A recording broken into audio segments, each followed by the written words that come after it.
Welcome to your deep dive.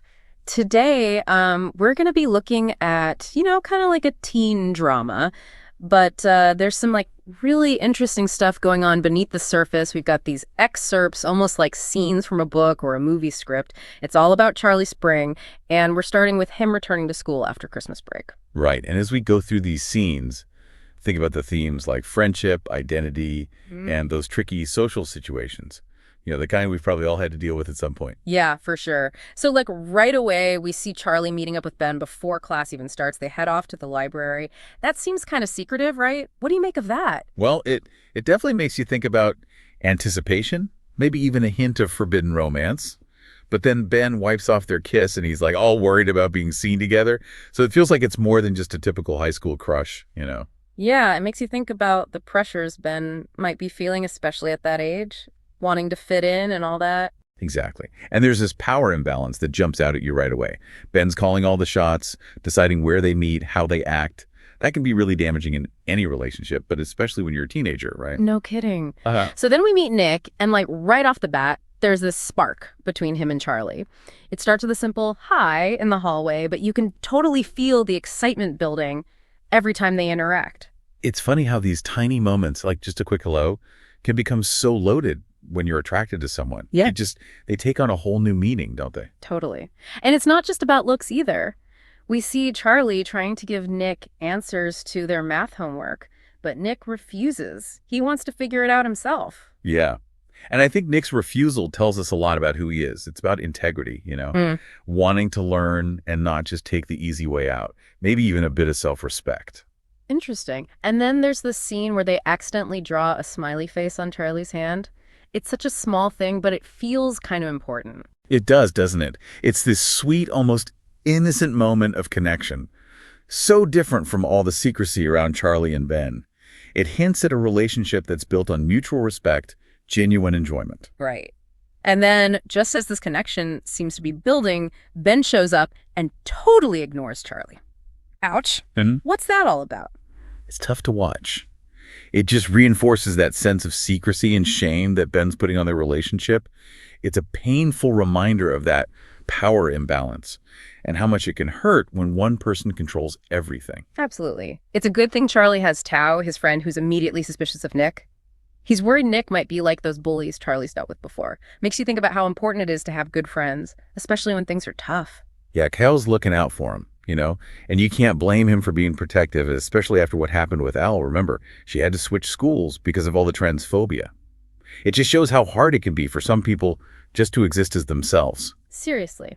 Her story is a reminder that we need safe, inclusive spaces where everyone can be who they are without being judged. It takes so much courage to be yourself, especially when you're facing hostility and prejudice. Couldn't agree more. And speaking of courage, we see Charlie confiding in Mr. Ajay, a teacher he trusts. He opens up about Ben and all the complicated feelings he's having. Mr. Aye gives some really good advice. He tells Charlie to communicate honestly and try to get some clarity. It's about being open, even when it's hard. So important. It's about learning to stand up for yourself, to set healthy boundaries. And that's what Charlie ends up doing. He sees Ben kissing another girl, and he finally finds the strength to end things. It's like a turning point for him. He chooses his own self-respect over staying in a relationship that's clearly making him miserable. It takes guts to do that. Absolutely. It's a real moment of growth. He realizes he deserves better, and he walks away from a bad situation. That newfound sense of power will probably influence all his choices and relationships going forward. And, it's interesting because after Charlie dumps Ben, we see Nick encouraging him to join the rugby team. He's pushing Charlie out of his comfort zone a bit. Yeah, that is kind of surprising. I wonder if Nick is just trying to help Charlie find something new to focus on, or if maybe he wants to spend more time with him. Could be. It could be his way of showing he cares, even if he doesn't quite know how to say it directly. Because stepping out of your comfort zone can be scary, and it helps to have someone who believes in you. Definitely. But rugby's not exactly the easiest thing to just jump into, especially for someone like Charlie. Yeah, you're right. And you see Tao's worried about it? Yeah. And then there's that locker room scene where some of the guys on the team are making those kind of nasty comments about people who are different. It shows you how much pressure there is to fit in, especially in a super masculine environment like that. It's like those little comments can really hurt and make people feel like they don't belong. Yeah, exactly. But Even with all that, Charlie doesn't give up. He gets out there on the field, and not only does he play, he's good at it. It's like he's proving to everyone that he's not going to let them define him. He's definitely showing a lot of courage and determination. He's figuring out who he is, and he's not letting anyone stop him. And while Charlie's dealing with all that, we see Elle navigating her new school. It seems so different from what Charlie is going through, but she's got her own challenges to deal with. For sure. It makes you think, like, Charlie's in this environment where people might see him as different, but Elle's surrounded by people who get her gender identity, but they might not understand her individual experience, right? It shows that belonging isn't just about being part of a group. It's about finding a place where you feel seen and understood for who you really are. Exactly. And while all this is happening, Ben's not exactly thrilled that Charlie's moving on. He's kind of possessive, like he doesn't want to let Charlie go. It could be that he's afraid of losing control, or maybe he's a little jealous that Charlie's happy without him. It's like breakups are hard, and not everyone handles them well. Yeah, no kidding. And that leads to that really intense scene after rugby practice where Ben tries to force himself on Charlie. It's a really important moment because it brings up the whole issue of consent and boundaries. It's a reminder that things can get dangerous when those boundaries aren't respected. Yeah. But then Nick steps in. He protects Charlie and shows that he cares about him more than just a friend.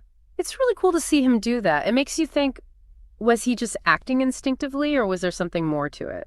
It's hard to say for sure. But what's clear is that in that moment, Nick becomes more than just a classmate. He's someone Charlie can count on. And the fact that Nick follows Charlie afterwards because he's worried, that really shows how much he cares. Yeah, it does. And after all that, there's this little thank you message from Charlie to Nick. It's such a simple thing, but it means a lot. It's like Charlie's acknowledging what Nick did for him and how much it meant. It feels like there's a possibility for something more between them, like maybe their relationship is changing. It makes you wonder what's going to happen next. Wow. It feels like we've just started exploring this story, but we've already talked about so much. What do you think is the most important thing we've seen so far?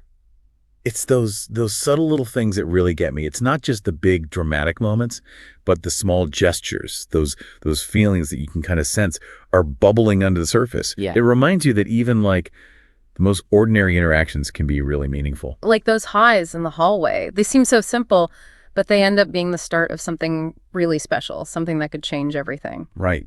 And it makes you think about how the choices we make can affect things. Yeah. Every word, every action, it can have an impact not just on us, but on the people around us too. It's like watching these characters kind of dance around each other. Every step they take, every time they hesitate, it shapes their relationships and how they see themselves. Yeah, and it's amazing how all these different stories are woven together. It's like this tapestry of experiences that show you just how complicated being a teenager can be. You see them trying to figure out who they are, wanting to be accepted, and trying to find their way through all of it. I think a lot of people can relate to Charlie's story. He wants to break free from what people expect him to be and just be himself. He ends things with Ben. He tries rugby. It's like he's becoming more confident and aware of who he is. And he's brave. He stands up to bullies. He pushes himself with rugby. He shows us that even when you're surrounded by negativity, you can choose your own path and decide what success means for you. And Elle's experience is so powerful too. Even though her story's a bit quieter, it really highlights how important it is to find a place where you truly belong. A place where you can be yourself without worrying about what other people think. She shows us how resilient people can be. Even when things are tough, you can adapt and find ways to thrive. It's a good reminder that belonging isn't about trying to be like everyone else.